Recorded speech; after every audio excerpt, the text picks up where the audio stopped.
दोस्तों, आज हम मॉडल क्वेश्चन पेपर 2025-26 को सॉल्व करेंगे ताकि आप लोगों को 2026 में प्रिपेयर करने में आसानी हो और पेपर में आसानी से क्वेश्चन ज़्यादा से ज़्यादा फंसे ताकि आप लोग अच्छे नंबर से पास कर सकें। चलिए आप क्वेश्चन नंबर की ओर सॉल्व करते हैं।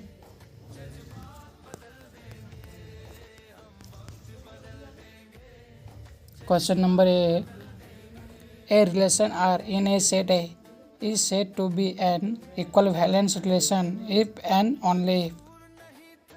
अब हम हिंदी में पढ़ते हैं।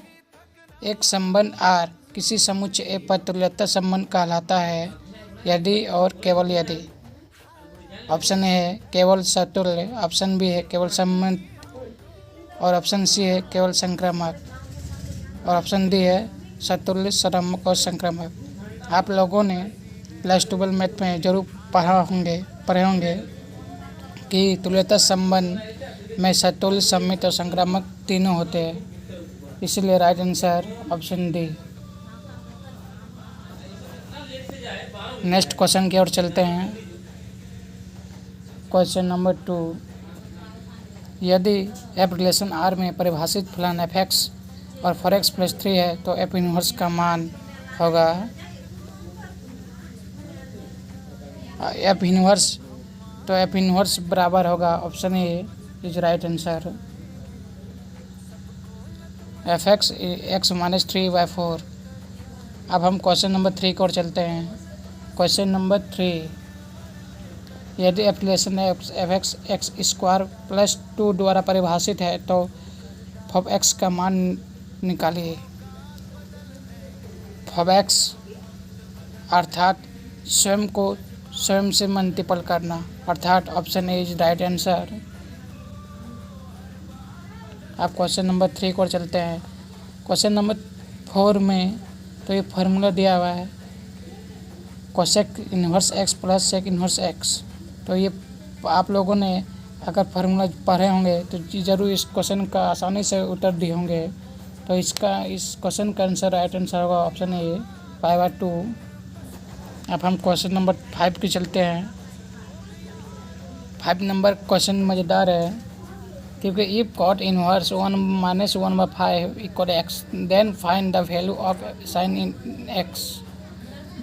बोलता है कि यदि कॉट एक्स -1/5 इक्वल एक्स है तो साइन एक्स का मान होगा। तो ये हमारा फार्मूला में सेट खाता है, जैसे कि cot inverse x equal cosec inverse x equal. इस फार्मूला से इस क्वेश्चन का सॉल्व हो सकता है। तो इस क्वेश्चन का राइट आंसर होगा ऑप्शन बी राइट आंसर। अब नेक्स्ट क्वेश्चन की ओर चलते हैं, जो क्वेश्चन 6 है। इस क्वेश्चन का आंसर होगा A square matrix B is said be to symmetric matrix. बोलता है कि एक वर्ग आयु बी समित आयु होगा यदि। तो ऑप्शन में ए दिया है कि B equal B transpose. Option B में दिया है बी इनवर्स माइनस बी का ट्रांसपोज और ऑप्शन सी में दिया है बी इक्वल माइनस बी। तो इस क्वेश्चन का आंसर होगा option number 1 B inverse B का ट्रांसपोज। अब हम क्वेश्चन नंबर 7 की ओर चलते हैं। ये भी एक फार्मूला दिया हुआ है जो कि आसानी से आप लोगों ने सॉल्व और बना लिए होंगे। तो क्वेश्चन नंबर 7 है, यदि ए और बी दो अवयवी हो तो ए बी के इन्वर्स का मान होगा। ये हमारा डायरेक्ट उसके प्रॉपर्टीज से आता है, जो इस क्वेश्चन का आंसर होगा option number 1 B inverse into A inverse. अब हम क्वेश्चन नंबर 2 में चलते हैं। ये इसमें फाइंड करना है एक्स का वैल्यू। आप लोगों ने तो आसानी से बनाए होंगे, इसलिए इस क्वेश्चन का आंसर आप ही लोग कमेंट में दीजिएगा। तो अब हम क्वेश्चन नंबर 9 की ओर चलते हैं। क्वेश्चन नंबर 9 में इसमें निकालना है सारणिक का जो इक्वलिटी वैलेंस मान है निकालना है। तो ये हमारा ऑप्शन नंबर सी होगा इज राइट आंसर। अब हम क्वेश्चन नंबर 10 की ओर चलते हैं, जो this continuous at to x, अर्थात फलन एफ एक्स का सतत नहीं है, मतलब ये किस पर सतत नहीं है। तो ऑप्शन ए बोलता है कि ए पर, ऑप्शन नंबर बी 2 पर, ऑप्शन सी है 0 पर। तो इस राइट आंसर होगा इसका ऑप्शन सी 0 पर। Option C is right answer.